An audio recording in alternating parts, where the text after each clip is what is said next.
Wow. Okay, I see you, ER310. Fine, be that way. Are activated by the signal to warn of severe weather or other hazards.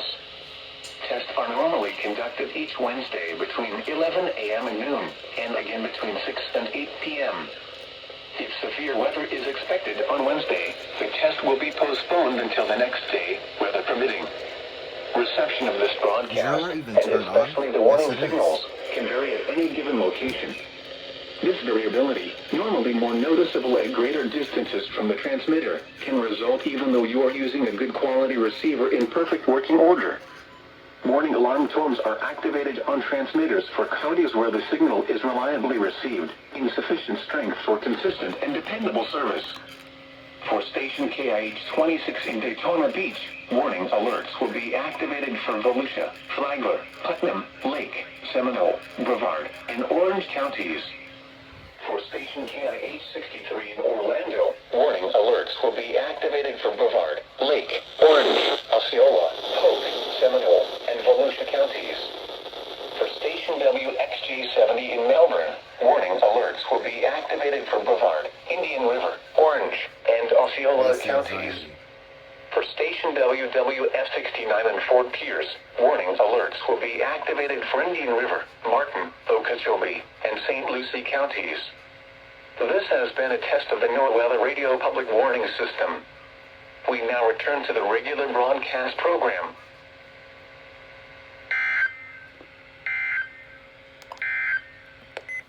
River flood warning for the following counties in Florida, Lake and Volusia. Alright, well, it's another weekly test. Remains in effect until further notice. What? Major flooding is occurring and major flooding is forecast. Well, this guy decided not to activate for some reason, and its reception. When? Until further notice. I don't know what's going on. Impacts at 4.0. On this evening, Melbourne was taking a while to test, so I left a camera recording and went to go do other stuff. But instead of them doing a required weekly test, they issued a flood warning. Will remain in major flood states for the foreseeable future.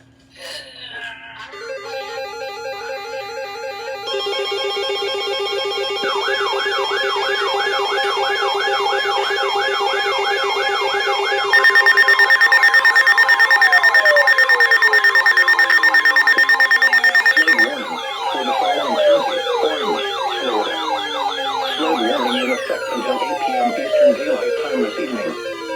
What? Flooding caused by excessive rainfall is expected. Where? A portion of East Central Florida, including the following county, Orange. When? Until 8 p.m. Eastern Daylight Time. Impacts: flooding of rivers, creeks, streams, and other low-lying and flood-prone locations is imminent or occurring. Additional details at 6:36 p.m. Eastern Daylight Time. Doppler radar indicated heavy rain due to thunderstorms. Flooding is ongoing or expected to begin shortly in the warned area. Between 3 and 5.5 inches of rain have fallen. Additional rainfall amounts of 1 to 2.5 inches are possible in the warned area. Some locations that will experience flooding include Orlando, Avalon Park, and Bithlo. http://www.weather.gov/safety/flood turnaround. Don't drown when encountering flooded roads. Most flood deaths occur in vehicles.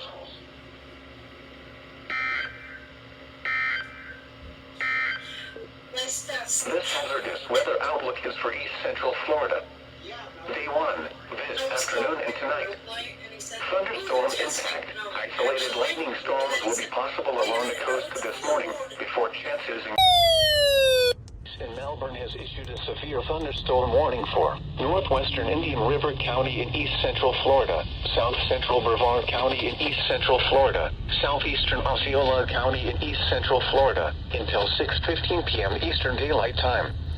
At 5:29 p.m. Eastern Daylight Time, a severe thunderstorm was located near Kenansville, moving east at 20 miles per hour. Hazard, 60 miles per hour wind gusts and quarter-size hail.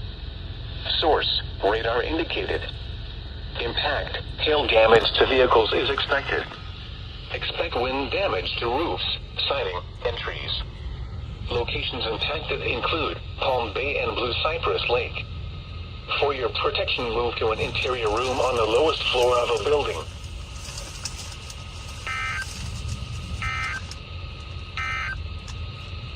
Serving or issued a severe thunderstorm warning for southeastern Brevard County in east central Florida until 6:30 p.m. Eastern Daylight Time. Going for 100. At 5:49 p.m. Eastern Daylight Time, a severe thunderstorm was located over Camp Holly Fish Camp, moving east at 30 miles per hour.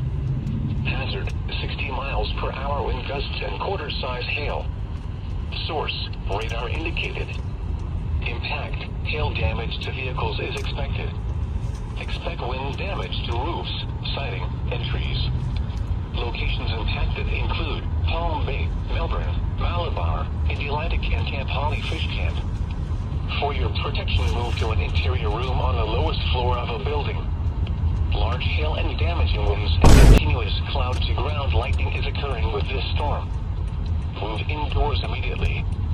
Lightning is one of nature's leading killers. Remember, if you can hear thunder, you are close enough to be struck by lightning. Torrential rainfall is occurring with this storm and may lead to flash flooding. Do not drive your vehicle through flooded roadways.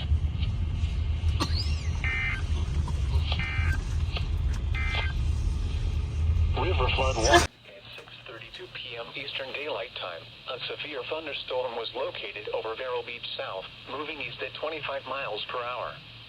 Hazard, 60 miles per hour wind gusts and quarter-size hail. Source, radar indicated. Impact, hail damage to vehicles is expected. Expect wind damage to roofs, siding, and trees. Locations impacted include Vero Beach, Indian River Shores, Vero Beach South, Indrio, and Gifford. For your protection, move to an interior room on the lowest floor of a building. Special marine warning. All right, if you're wondering why I'm recording this specific SVR as a no EAS, I'll show you just in a second why once this thing decides to load. Give me 1 second. Hopefully my phone doesn't run out of storage because I'm running low right now. Alright, so as we go to IEMBot, we go to IEMBot MLB. Severe thunderstorm warning. That is their That is their 100th severe thunderstorm warning this year. Oh my God! That probably has to be a record because I don't think there is a single year where Melbourne has issued 100 SVRs. That has to be a record. Everyone's gangsta on a marginal risk day in Florida until there's a tornado warning. Tornado warning! Tornado warning! Tornado warning! What? Warning for the following counties. What? Florida, Indian River, and St. Lucie. Okay. The National Weather Service in Melbourne has issued a tornado warning for northeastern St. Lucie. Alright, so right after the 100th SVR, they decide to pull out a tornado warning. And the SPC said there was no tornado threat. That was unexpected. How much you want to bet there's actually a tornado on the ground? 25 miles per hour. Hazard, tornado. Source, radar indicated rotation. Impact, flying debris will be dangerous to those caught without shelter. Mobile homes will be damaged or destroyed. Damage to roofs, windows, and vehicles will occur. Tree damage is likely. This dangerous storm will be near Indrio and South Beach around 6:40 p.m. Eastern Daylight Time. Queens Cove around 6:50 p.m. Eastern Daylight Time. Other locations impacted by this tornadic thunderstorm include Grosvenor Estates. Take cover now. Oh shoot, I think KC Move to an interior room on the lowest floor of a sturdy building. Avoid windows. If you are outdoors, in a mobile home, or in a vehicle, to the closest substantial shelter and protect yourself from flying debris. If on the intracoastal waters, get away from the water and move to safe shelter immediately. No. If you can hear thunder, you are close enough to be struck by lightning. Severe thunderstorms can produce large capsizing waves, even on small bodies of water. Move into dock and seek safe shelter now. Do not be caught on the water in a thunderstorm. Torrential rainfall is occurring with this storm and may lead to flash flooding. Do not drive your vehicle through flooded roadways.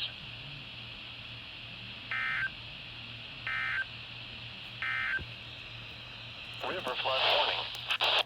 10 to 15 miles per hour. Jeez, that came out of nowhere. Yep. Tornado warning for Indian River and St. Lucie. There we go. Yes, sir. First header.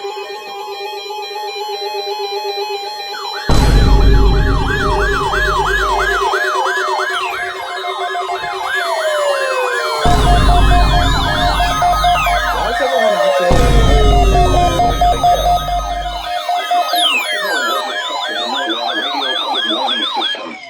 Goofy activations, bro. What in the world? What's wrong with you? What is wrong with you? What is wrong with you? What is wrong with you? What is wrong with you?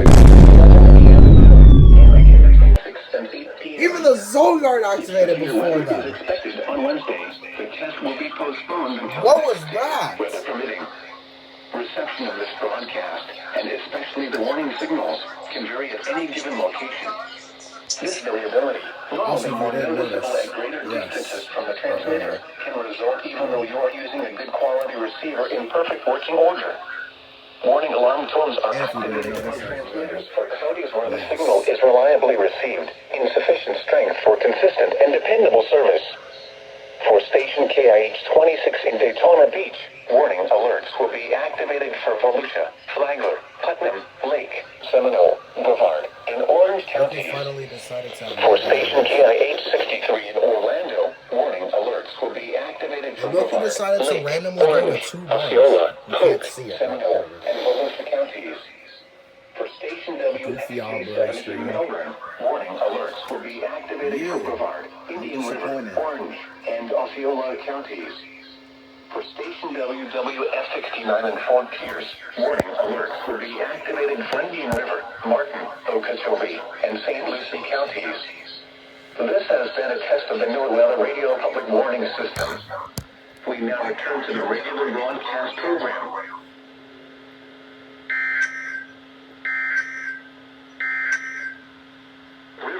The Amber Alert has been issued for random Ashley Amber Cox, Alert. a white female, 16 years old, 5 feet 3 inches tall, 150 pounds, black hair and brown eyes, last seen in the area of the 100 No NWR. block of Sad. Southeast Beach Street in Lake City, Florida, who was last seen wearing a yellow shirt, blue jeans, and white and lime Adidas shoes. The child may be in the company of Jesse Hammersla, a white male, 5 feet 7 inches tall, 150 pounds, brown hair and brown eyes, who was last seen wearing a blue plaid short-sleeve button-down shirt and blue plaid shorts. They may be traveling in a 2001 Go to Louisiana, Florida tag number 9466. The vehicle has a dent on the front passenger side and a sticker on the bottom left and right rear windshield. There are no hubcaps on the vehicle and the tires appear all black. They may be in the Jacksonville, Florida area. If you have any information on the whereabouts of this child, please contact the Columbia County Sheriff's Office at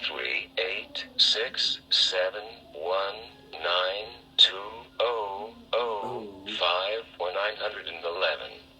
Pound Flimber.